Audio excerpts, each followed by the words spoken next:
Basically हम लोग क्या करेंगे आज हम लोग करेंगे कॉस्ट सेंटर, ठीक है ना। तो पहले तो ये चीज है कि इस टॉपिक के बारे में पहले जान ले कि आखिर ये करना क्यों है हमें, और इसको करने मतलब कैसे करेंगे वो तो बात की बात है। पहले हम लोग ये देख लें कि आखिर ये टॉपिक हमारे लिए किस लिए इंपॉर्टेंट है और किस जगह पे इस्तेमाल होगा। तो कॉस्ट सेंटर सुन करके आपको क्या ध्यान आता है कि क्या पढ़ने वाले हैं हम लोग? एक्सपेंडिचर, सेंटर की कॉस्ट फाइंड करना, खर्चे का केंद्र। वेरी गुड, पहले डिस्कस कर रखा है, ठीक है। देखो किसी भी टॉपिक के बारे में अगर आपको जानना है, जैसे कि मैंने आप लोगों को पहले ही बताया, किसी भी टॉपिक के बारे में आपको जानना है तो पहले उसके नाम को स्टडी करो, उसके अंदर की सारी चीजें आपको वैसे समझ में आ जाएगी। तो इसके अंदर सबसे पहले क्या नजर आ रहा है? दो पार्ट नजर आ रहे हैं जो आपने पहले से ही सुन रखे होंगे कहीं ना कहीं। मतलब ये दो वर्ड है, कॉस्ट और सेंटर, ये अपने आप से अलग अलग जगह पे आपने सुन रखा है। कॉस्ट मतलब क्या हुआ? खर्च। सेंटर मतलब क्या हुआ? पॉइंट नहीं वाला सेंटर, यहाँ पे क्या है? केंद्र। जैसे हम बोलते हैं ना भूकंप आया तो उसका सेंटर क्या था, उसका सूत्र कहां से स्टार्ट हुआ था, केंद्र क्या है उसका, उसी तरीके से कॉस्ट का केंद्र। अब इसे मेंटेन क्यों करते हैं हम लोग किसी कंपनी में? देखो बेसिकली क्या होता है, कंपनी का मेनली फोकस क्या होता है कि प्रॉफिट को बढ़ाना। और प्रॉफिट बढ़ेगा कब, किसकी वजह से बढ़ता है? प्रॉफिट किस चीज से बढ़ता है? एक्सपेंडिचर कम होगा, सेल से। आपने सेल बढ़ा दी, 1 करोड़ की सेल करी, 1 करोड़ की सेल करी और आपका खर्चा है 98 लाख रुपीस का या 90 लाख रुपीस का, करेक्ट है ना। तो क्या फायदा पूरे साल भर का? 1 करोड़ की सेल करने का भी कोई फायदा क्या है? लेकिन अगर आपने 1 करोड़ की सेल करी और खर्चा कितना है? 60 लाख रुपए का, तो फायदा तब होगा जब आपकी कॉस्ट कम होगी और आपकी सेल्स चाहे कितनी हो। आपने मान लीजिए सेल्स करी आपने 10 लाख रुपए की, आपने खर्चा करा 1 लाख रुपए, तो 9 लाख रुपए का तो फायदा उसी में हो गया। 1 करोड़ की सेल करी, उसमें फायदा हुआ 90 लाख रुपए आपने खर्च कर दिया, तब भी 10 लाख रुपए का फायदा। तो फायदा एडवांटेज है नहीं, तो खर्चा आपका बेनिफिट तब होगा जब आपकी कॉस्ट रिड्यूस होगी। तो हर कंपनी का मेनली फोकस होता है कि वो कॉस्ट को कम कर सके। और कॉस्ट को कंट्रोल करने के लिए आपको क्या करना पड़ता है? आपको ये पता होना चाहिए कि जो भी खर्चा कंपनी में किया जा रहा है आखिर ये कहां पर कमी करने की जरूरत है और कहां पर खर्चा आप कंट्रोल नहीं कर सकते। कुछ जगह ऐसी होती है जहां पर आपको कंट्रोल नहीं कर सकते, कुछ जगह आपको बोलना पड़ेगा यहाँ पे क्यों हो रहा है इतना खर्चा, तो वो आपको तभी कर पाओगे जब आपको प्रॉपर रिकॉर्ड होगा।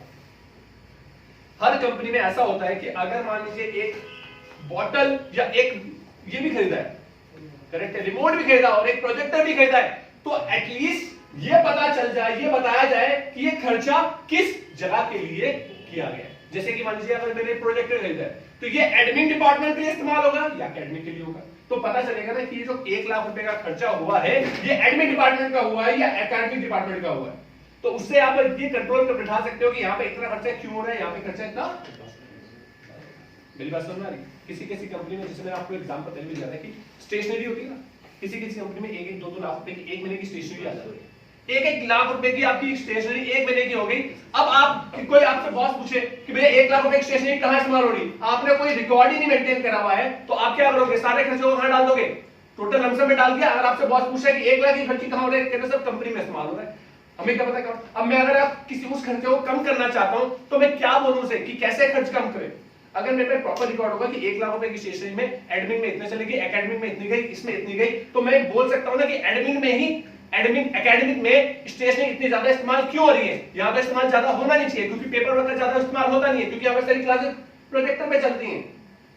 एडमिन में ज्यादा होना चाहिए और ज्यादा खर्चा दिखाया जा रहा है एकेडमिक में, वो तब प्लान कर सकते हो आप जब आप हर खर्चे का सेंटर बताते हो, मतलब एंट्री कर रहे हो और ये भी उसकी अलग से एक रिपोर्ट भी बना रहे हो कि ये खर्चा इन जगहों का है। क्लियर है? तो उस चीज को हम कैसे मेंटेन कर सकते हैं टैली में, वो लोग सीख रहे हैं। कंफ्यूजन पहले समझ में आया क्या होता है, क्यों कर रहे हैं, अब कैसे करेंगे, कैसे मेंटेन करना है, कैसे रिपोर्ट बनानी है, वो मैंने आप लोगों को डिस्कस करना है। ठीक है, देखो बेसिकली इसमें एक एग्जांपल करते हैं मैंने।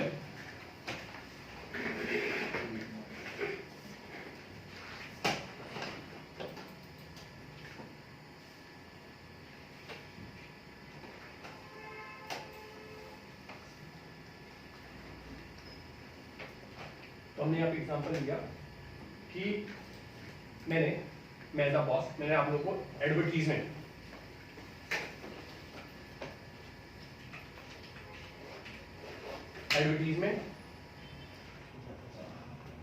ठीक है, एडवर्टीजमेंट का करेंगे। ठीक है, एडवर्टीजमेंट अगर मैं कर रहा हूं और मेरा बजट है कितने का, 1 लाख रुपए, मैंने आप लोगों को 1 लाख रुपए का बजट दिया कि 1 लाख रुपए आपको दिया कि 1 लाख रुपए आप खर्च करो। क्लियर ना? मैंने आपको बोला 1 लाख रुपए लो और इसका ऐड दो, तो आपने उसका क्या करा, आपने मुझसे पूछा कि सर कहां दे ऐड, तो मैंने कहा कहां देने का मतलब कि न्यूज़पेपर में दे, टीवी दे, वेबसाइट में दे। तो मैंने कहा देखो ये मुझसे मत पूछो, ये आप देखो, डिसाइड करो कि आपको कहां से रिटर्न ज्यादा मिल सकता है। मैंने आपको बजट दे दिया 1 लाख रुपए का, आप उसको इन्वेस्ट करो अपने अनुसार। तो मैंने कहा ठीक है सर। आपने अपने डीलर को बात करी, अपने डीलर को बोला कि भाई मेरे को एक ऐड देना है मेरी कंपनी के लिए, मेरे इंस्टीट्यूट के लिए एक ऐड देना है जिससे बच्चे आ जाए जल्दी। तो उसने बोला कहां दूं, उसने क्वेश्चन पूछा कहां दूं, तो उसने कहा मुझसे मत पूछ, तुझे ज्यादा एक्सपीरियंस है इस चीज का, तो अपने आप डिसाइड कर कि तुझे कहां देना चाहिए जिससे मेरे बच्चे स्टूडेंट्स के एडमिशन ज्यादा हो जाए। करेक्ट है? तो उसने कहा ठीक है मैं अपना आप डिसाइड कर लूंगा। उसने क्या करा, न्यूज़पेपर, वेबसाइट और टीवी, तीनों चीजें जगह पे दे दिया। करेक्ट है ना? इससे एडमिशन हो गए 30। अब बॉस ने बोला कि भाई बताओ जरा वो खर्चा जो किया था उसका क्या रिटर्न हुआ। आपने बोला सर 30 बच्चों का एडमिशन हो गया। अब आपने पूछा कि सर, वो बॉस ने पूछा कि 30 बच्चों का एडमिशन तो हुआ, क्या इससे ज्यादा तो नहीं हो सकता था? उसने बोला नहीं सर इससे ज्यादा नहीं हो सकता, बेस्ट टू बेस्ट तरीका है। लेकिन जिसके पैसे जाते हैं, जैसे मैंने बोला था कि जिसके पैसे जाते हैं, जो बॉस होता है वो ये देखता है कि मेरे पैसों का सही इस तरीके से इस्तेमाल हुआ भी है कि नहीं हुआ। आप रिटर्न तो दिखा रहे हो, क्या उसका रिटर्न ज्यादा आ सकता था?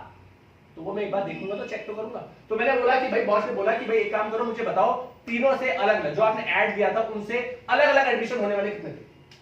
तो क्या होगा, इंक्वायरी फॉर्म होता है ना, उससे आपको एकदम पता चल जाता है कि किससे कितने एडमिशन हुए, मतलब कहां से बच्चा कौन आया। तो ये पता चला कि आखिर इसका 15 बच्चों का एडमिशन इससे हुआ, 10 का इससे हुआ, 10 का इससे हुआ और 5 का इससे हुआ। अब मैंने आपसे पूछा कि मुझे इसका अलग अलग खर्चा बता कि भैया न्यूज़पेपर का टोटल खर्चा कितना, वेबसाइट का कितना और टीवी का। आप बोला सर ये तो पता नहीं हमें, क्योंकि ये तो हमने एंट्री डाली नहीं, हमने तो सिंपल एंट्री डाल दी advertisement account application total answer दिया था। मैंने कहा देख फोन कर अपने डीलर को जिससे तूने काम करवाया था सप्लायर से, और उससे पूछ कि न्यूज़पेपर का कितना चार्ज करता है, वेबसाइट का कितना चार्ज करता है और टीवी का कितना चार्ज करता है। फिर उसने पूछा न्यूज़पेपर का कितना चार्ज कर रहा था, 30,000 रुपए इसके लिए, 20 कितने लिए और इसके 50 लिए। मैंने बोला देख तूने मेरे पैसों का सही तरीके से इस्तेमाल नहीं करा, तुझे पता है कि भैया टीवी देख करके मेरे बच्चे एडमिशन नहीं देते ज्यादातर, तूने सारे 50,000 रुपए कहां लगा दिए, टीवी पे लगा दिए, टीवी के ऐड पे लगा दिए, नहीं लगा दिए। अगर यही 50,000 रुपए तुम न्यूज़पेपर में लगा देता तो तुझे ज्यादा रिटर्न मिल जाता। करेक्ट है ना? तो सही आपका खर्चा करना इंपॉर्टेंट नहीं है, सही जगह पे खर्चा करना भी इंपॉर्टेंट है। ये मैं प्लानिंग तभी कर पा रहा हूं अगर मैं उस तरीके से रिपोर्ट कर पाऊंगा। तो इस चीज के लिए आपको कुछ नहीं करना। देखो टैली में तो आपको नॉर्मली एंट्री तो डालनी है ना, सैलरी का एडवर्टाइजमेंट अकाउंट है तो कैश है बैंक, लेकिन अगर अलग से ऐसी रिपोर्टिंग मेंटेन हो जाए तो कितना बेहतर है, क्योंकि आप उससे भी प्लान कर सकते हो ना। करेक्ट है ना? तो उसको कैसे मेंटेन करना है, देखो इसी क्वेश्चन को हम टैली में करते हैं। सबसे पहले क्या करेंगे, अगर आपका फीचर कॉस्ट सेंटर का नहीं खुला हुआ है तो F11 दबाएंगे और इस कॉस्ट सेंटर वाले ऑप्शन को यूज करेंगे, एक्सेप्ट कराएंगे। एक्सेप्ट कराने के बाद अब पहले क्रिएट करेंगे। अच्छा, इसके अंदर दो चीजें हैं, एक है आपका कॉस्ट कैटेगरी और एक है कॉस्ट सेंटर। देखो सेंटर क्या हुआ, सेंटर मतलब केंद्र, जो मेन पॉइंट है जहां पर खर्चा जो हिट करेगा। तो एलोकेशन क्या हुई, ये these are the centre, newspaper, website और टीवी। लेकिन अगर मैं इन्हें एक कैटेगरी का नाम देना चाहता हूं तो इनकी कैटेगरी का नाम क्या होगा, क्या होगा, very good, advertisement. Advertisement is the category. तो इसमें दो पार्ट होंगे, वन इज कॉस्ट कैटेगरी और second cost centre. Cost category होगी ग्रुप ऑफ द नेम और सेंटर मतलब हो गया उसके अंदर जो एक्चुअल लोकेशन। तो इसको कैसे मेंटेन करेंगे, देखो पहले आपने क्या करना है, यहां पे जाना है, शो मोर में जाना है, शो, क्योंकि देखो कॉस्ट सेंटर दिखा रहा है, लेकिन अगर आपको कॉस्ट कैटेगरी भी बनानी है तो आप यहां जाओ और आपको कॉस्ट कैटेगरी भी ऑप्शन दिखाने लगेगा। फिर उसके बाद आप जाओ कॉस्ट कैटेगरी, तो वो इनेबल ऑप्शन करने के लिए कह रहा है, तो आप क्रिएट करो। यहां पर आपने बनाया एडवर्टाइजमेंट और एक्सेप्ट करा दो। एक्सेप्ट कराने के बाद यहां पर आया सेंटर, सेंटर पे आपने लिया। पहले आपको डिसाइड, पहले आपको बताना है किस कैटेगरी के अंदर आपको ये सेंटर बनाना है। प्राइमरी के अंदर या advertisement, primary already by default बना हुआ रहता है जो कंपनी बना के देती है। यहां पर आपने बनाया न्यूज़पेपर,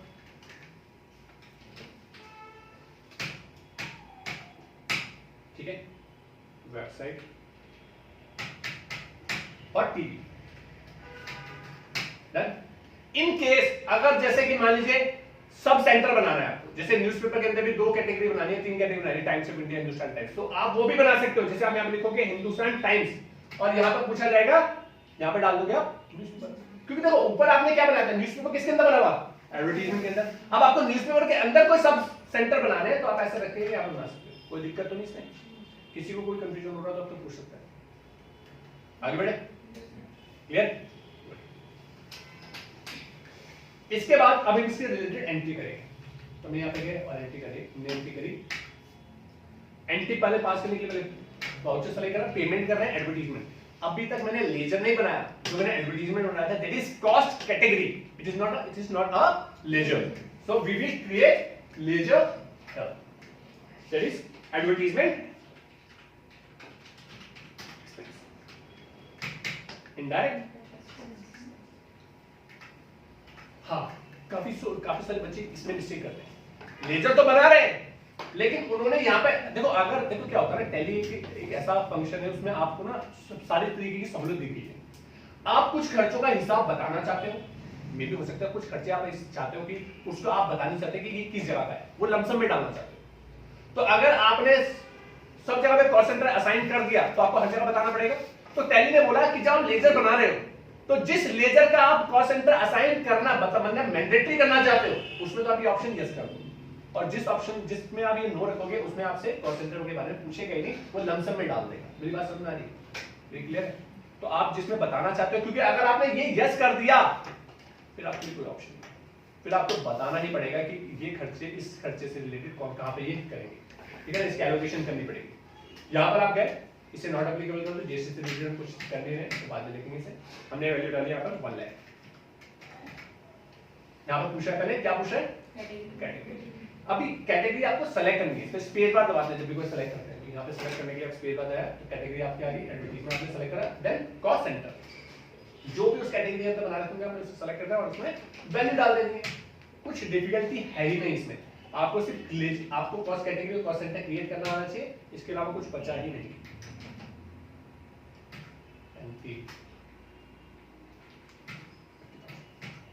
यहां पर आपने कैश अकाउंट जो भी है ऑन शीट कर करके बनाते हैं, एसबीआई।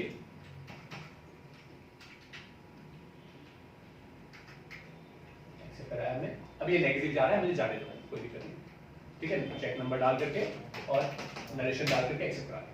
इससे फायदा ये होगा अगर आपका बॉस पूछता है जरा बताओ मुझे कि जो मेरे खर्चे हो रहे हैं उनकी वो कहां कैसे हो रहे हैं, तो उसकी रिपोर्ट अलग से बन गई इस एंट्री को करने से। कहां पे देखेंगे उस रिपोर्ट को, डिस्प्ले पे जाएंगे आप,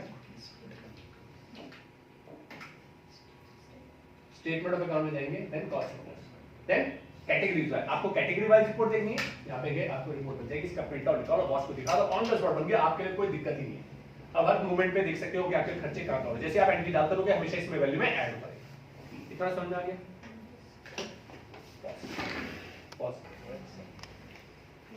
ठीक है। अब एक नेक्स्ट टॉपिक इसमें इसी में ऐड ऑन है। एक होता है देखो कुछ खर्चे ऐसे होते हैं जिसमें आप मैनुअली फीड करना चाहते हो, जैसे एडवर्टाइजमेंट है, ये आपको नहीं पता होगा ना कि रेगुलर बेसिस में कितना कितना होता है। कुछ खर्चे ऐसे होते हैं जो रिपीटेडली होते हैं हर महीने, जैसे कि सैलरी, रेंट आपका रेगुलर बेसिस में जा रहा है। अब क्या होता है, जैसे मान लीजिए हमने ये इंस्टीट्यूट है, इंस्टीट्यूट के हमने 2 फ्लोर लेते हैं, एक ग्राउंड फ्लोर एक फर्स्ट फ्लोर हमारे पास है, हम टोटल रेंट इसका देते हैं 1 लाख रुपए। अब हमारा ऑब्जेक्ट है कि हम ऊपर के खर्चे अलग रिकॉर्ड करते हैं और नीचे के खर्चे अलग रिकॉर्ड करते हैं, जिससे हम ये जज कर सके कि जो अगर हमने ये दोनों फ्लोर ले रखे तो हमारे लिए क्या वो रेवेन्यू जनरेशन है कि नहीं है उनकी जगह की। तो हम क्या कर रहे हैं, हम अलग अलग रिकॉर्ड करना चाहते हैं। लेकिन मेरी जो बात हो रही है लैंडलॉर्ड से वो ये बात हो रही है कि टोटल रेंट देंगे 1 लाख रुपए, उससे कुछ नहीं बात रखी कि ऊपर का कितना नीचे का कितना। हमने ये अपने आप से डिसाइड करा कि नीचे का पोर्शन है बड़ा, नीचे का पोर्शन है छोटा, तो 60% नीचे का, 40% ऊपर का। तो अब मैं ये चाहता हूं जब भी मैं रेंट की एंट्री डालूं तो मुझे ये डालना ना पड़े, जो भी वैल्यू डालूं, जैसे 1 लाख डालता हूं तो मुझे मैनुअली फीड ना करना पड़े 60,000 नीचे का, 40,000 करके। ये ऑटोमेटिकली डिवाइड कर दे कि अगर किसी जिस महीने में मैंने जितना भी रेंट डाला उसका 60-40 के रेशियो में अपने आप से ही डिवाइड कर। मेरी बात समझ रही? तो इसे बोलते हैं प्री डिफाइंड कॉस्ट सेंटर। पहले से डिफाइन करना चाह रहे हो तो इसको कैसे किया जाएगा, इसे कैसे करेंगे, ठीक है ना।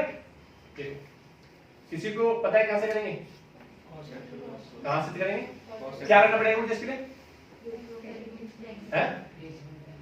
रेट ऑफ डेली में जाएंगे, very good, good, create, very good, very good, then show more, very good, ठीक है, देन कॉस्ट सेंटर क्लास, ठीक है ना।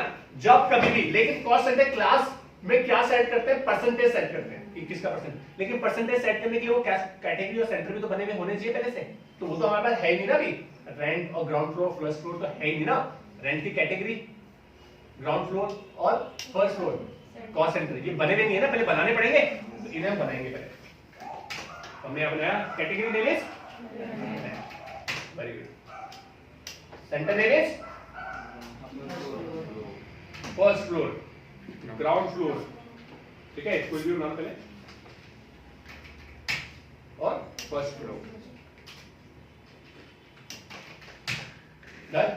देन उसके बाद कॉस्ट सेंटर क्लास में। अब यहां पर हम क्या दे रहे हैं, हम ये दे रहे हैं, ये जो क्लास नेम का मतलब होता है, ये होता है उस चीज का नाम, मतलब किस, इसका एक पर्टिकुलर नाम था, तो किस वजह से बना रहे हो।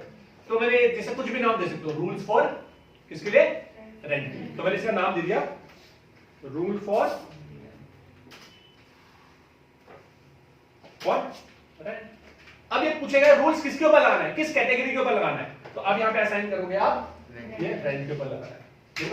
देखो हर चीज के में रटना नहीं है, हर एक चीज के कॉन्सेप्ट को समझ लिया ना। देखो मैंने आप लोगों को पहले ही बताया, हम हर वो चीज भूल जाते हैं जो हम याद करते हैं। जिस चीज को हम याद करते हैं ना, याद करते उसे हम भूल जाते हैं तब जब वो चीज जिस ऑब्जेक्ट के लिए याद कर रहे थे वो कंप्लीट होता है। जैसे कि पेपर थे, याद कर रहा पेपर के लिए, पेपर हुए भूल गए, मेरी बात समझ में, हर वो चीज भूल जाते हैं, लेकिन हम हर वो चीज याद रखते हैं जिसे हम समझ लेते हैं। पेपर से पहले जो चीज आपने समझ ली होगी और किसी को समझाया होगा वो आज तक याद होगी। अगर आपने वो चीज समझ ली होगी, उसके कॉन्सेप्ट को समझ लिया होगा, तो पेपर के लिए याद नहीं कर रहा था, वो आपके दिमाग में बैठ चुका होगा।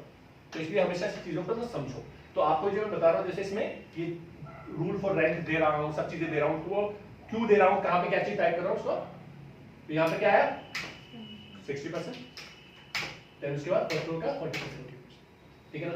देन उसके बाद अगर आपको रूल्स किसी और के लिए बनाना है, जैसे कमीशन के लिए बनाना है कि भाई कमीशन में बांटूं तो 3 पार्टों में अपना आप डिवाइड हो जाए, तो उसके लिए रूल्स भी बना सकते हो दूसरा, हर एक चीज के अलग अलग। देन उसके बाद यहाँ पे लेके एक्सेप्ट करो, क्लियर है। अब इसमें क्या करना है, आपको कुछ नहीं करना, आपको एक सिंपल एंट्री करनी है। यहाँ पे गए, यहाँ पर आपको पहले अगर आपको मैनुअल फीड करना है, क्या करना है, मैनुअल फीड करना है, कॉस्ट सेंटर बताना है कि इसमें इतना हिट करे, तो यहाँ पे क्या करते हो, नॉट एप्लीकेबल, क्या करते हो, नॉट एप्लीकेबल। लेकिन अगर आप वो रूल ऑटोमेटिकली करना चाहते हो कि उसकी रूलिंग अपने आप उठा ले, तो उस रूल का नाम तो देना पड़ेगा ना, है ना, तो आपने सिलेक्ट कर दिया। देन आपको यहाँ पे क्या बनाना पड़ेगा, लेजर, दैट इज रेंट,